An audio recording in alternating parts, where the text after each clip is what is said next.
What's up, YouTube?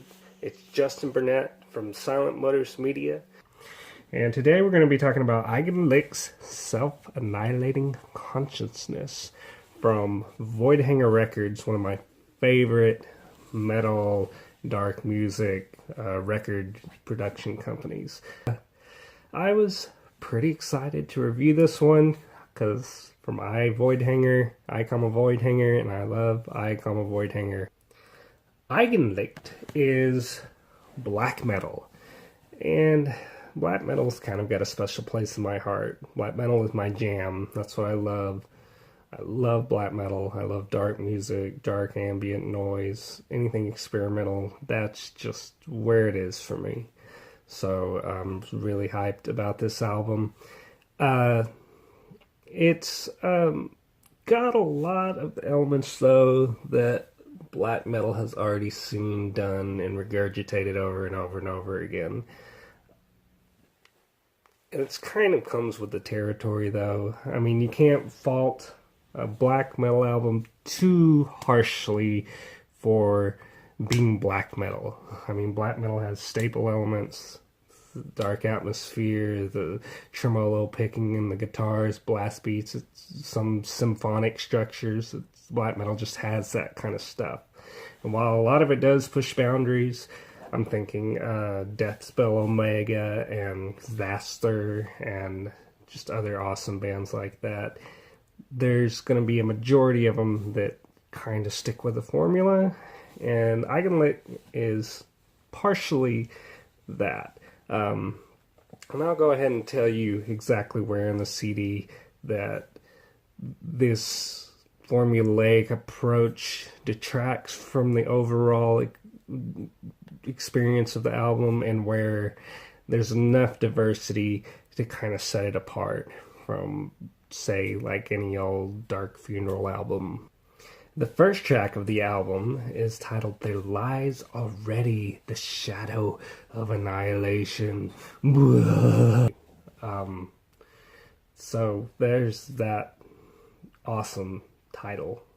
The track itself is kind of like pan flutes. It opens up to flute introduction, very folky. You feel like you're very Middle Earth. You feel like you're walking into the Shire, which kind of is not accurate. It doesn't really jive with the rest of the album. It's a really interesting intro, especially for black metal.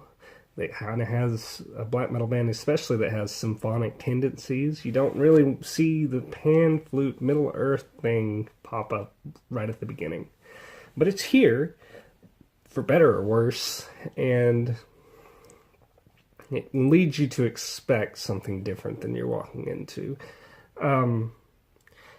Hagia Sophia, the second track, launches Self-Annihilating Consciousness into its element, which it's a very black metal track. But one thing I like about Voidhanger Records is that a lot of their albums, especially the black metal albums, kind of the harsher tones are there's not so much treble in the mix that you get a lot of, just jarring black metal records. This one's kind of subdued, and there's an ethereal element to the track. It's almost like an Arvo part. It's kind of like choral music. It's so dreamy and otherworldly, and it doesn't feel like traditional black metal.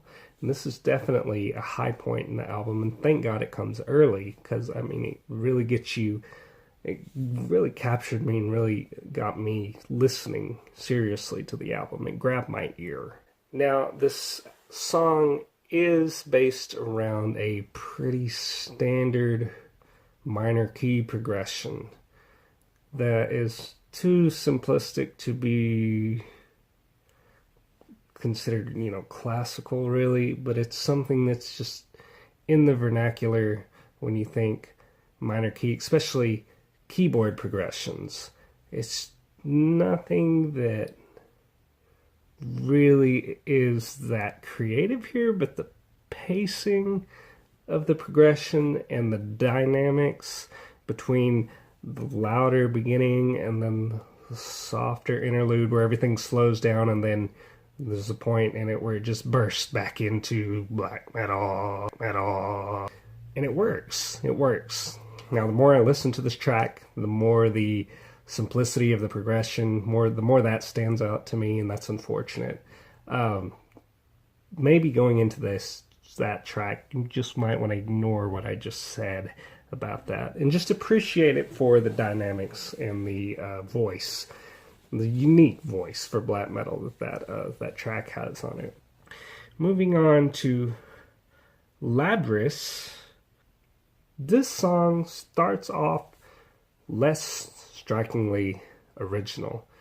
It feels like pretty much standard black metal affair at the beginning. But later on, as it progresses, things kind of fall apart in a great way. And by the end of you've got this deep atonal pitches that are just dark and droning and wailing and moaning kind of thing going on with the guitars that I really, really like. It's the kind of atonal stuff that I like in Zaster and say Leviathan. It's that pitch. It's like a pitch shift. It's just barely off. To make things sound clashing and insane. It makes you feel insane. In a good way, though. In a good way. And for the fourth track, you've got Dave Fugal Force. Dave Fugal Force. It's kind of a play on centrifugal force, and so I think gods, deus. I'm thinking spinning gods spinning. I don't know, it's weird. It's a weird image. So I'm just going to leave it at that. Spinning gods. The force of spinning gods. This song, to me, is when the album simmers down to your generic, typical black metal affair. It starts with a string arrangement, a very gothic, overwrought feeling string arrangement that recalls Cradle of Filth. I hate to say it.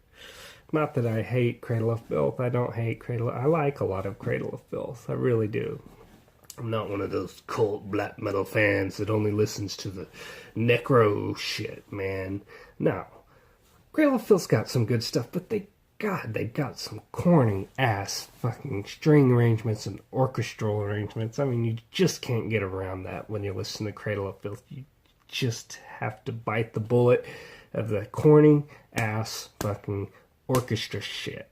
And you've kind of got that going here. I mean, it's a little not as over the top as Cradle of Filth, but still it's cheesy, generic strings, and the song kind of builds into that. The guitars start to embody that just generic gothic sound, and it just stays regular black metal from there. Not to say it's a bad black metal song for black metal. It's just not, after the originality, the comparative originality of the preceding tracks, this one to me is kind of a letdown. Just because it doesn't bring the album back, and it doesn't round off things in a completely unique way. And then there's the last track, Berserker, which doesn't really